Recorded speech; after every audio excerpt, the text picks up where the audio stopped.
السلام علیکم ورحمۃ اللہ وبرکاتہ۔ محترم ناظرین، آج تاریخ ہے 9 اکتوبر۔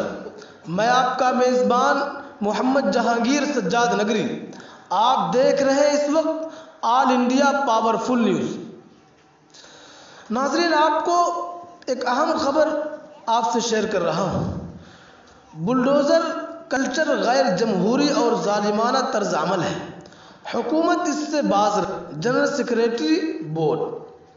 آل India Muslim personal law board کے جنرل سیکریٹری مولانا خالد سیف اللہ رحمانی نے اپنے پریس نوٹ میں کہا کہ مرکزی اور بعض ریاستی حکومت کے طرف سے ملک میں اسرائیل کے طرز پر بلڈوزر کلچر کو جاری کرنا نہایت افسوسناک اور ملک کے لیے رسوا کن ہے۔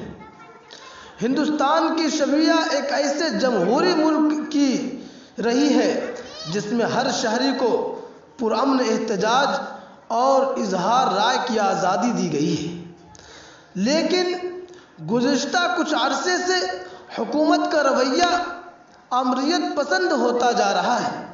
کئی شہروں میں مسلمانوں اور دلتوں کے مکانات معمولی الزامات کی بنیاد پر زمین دوز کر دیے گئے ہیں۔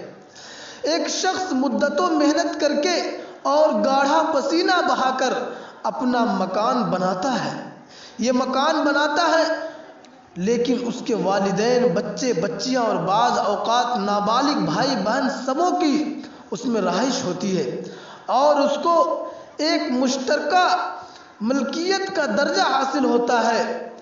اب اگر اس گھر کا ایک بالغ یا نابالغ لڑکا سچ مچ کہیں پتھراؤ کرنے میں شریک ہو گیا ہو تو کیا حکومت کے لیے یہ بات درست ہو سکتی ہے کہ وہ ایک ایسی سزا دے جسے پورے خاندان کو بھگتنا پڑے؟ بوڑھے ماں باپ اور معصوم بچے سب اس سزا کے لپٹ میں آ جائیں۔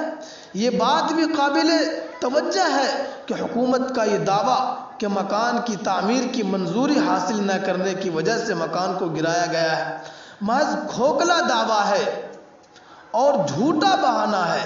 سوال یہ ہے کہ گھر کی تعمیر سے لے کر گھر گرانے کا واقعہ پیش آنے تک حکومت نے اس سلسلے میں باز پرس کیوں نہیں کی؟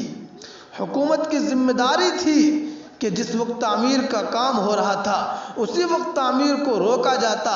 پھر یہ بات بھی قابل غور ہے کہ ایک گلی میں فرض کیجئے 50 مکانات ہیں، مسلمانوں کے بھی اور ہندوؤں کے بھی، ان میں سے کسی نے بھی تعمیر کی اجازت نہیں لی تھی، لیکن خاص طور پر ان میں سے 2 مکانات کو نشانہ بنا کر منہدم کیا جاتا ہے جنہوں نے پولیس کے دعویٰ کے مطابق پتھر بازی کی تھی۔ کیا یہ عمل قانون کے مطابق ہے؟ ایک ہی طرح کی غلطی پر ایک کو سزا دینا اور دوسرے کو نہیں دینا، یہ کھلے طور پر انصاف کا قتل ہے۔ پھر حکومت کی یہ بھی ذمہ داری ہے کہ اگر وہ کسی کو مجرم سمجھتی ہے تو اس کو عدالت میں جانے اور صفائی پیش کرنے کا موقع دے۔ حکومت مدعا بھی اور خود ہی فیصلہ بھی کر لے، کیا اس کا کوئی جواز ہو سکتا ہے؟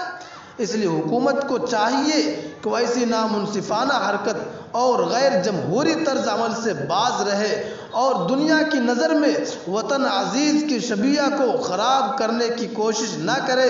ملک میں بھائی چارہ کے بجائے نفرت کا ماحول نہ بنائے۔ اگر واقعی حکومت چاہتی ہے کہ تمام تعمیرات اجازت کے حدود میں ہو تو لوگوں کو ایک موقع دے، وہ جرمانہ ادا کر کے اجازت حاصل کرے، وہ نئی تعمیرات کے سلسلہ میں سختی سے اپنے اصول کو نافذ کرے اور اس میں کوئی امتیاز نہ برتے، سبوں کے ساتھ یکساں رویہ اختیار کرے۔ بلکہ ہونا تو یہ چاہیے کہ اگر حکومت کے کسی محکمہ نے خلاف اصول تعمیر کرائی ہو تو اسے بھی منہدم کرایا جائے یا اسے بھی جرمانہ وصول کیا جائے۔ جاری کردہ ڈاکٹر محمد وقار الدین لطیفی، آفس سیکریٹری۔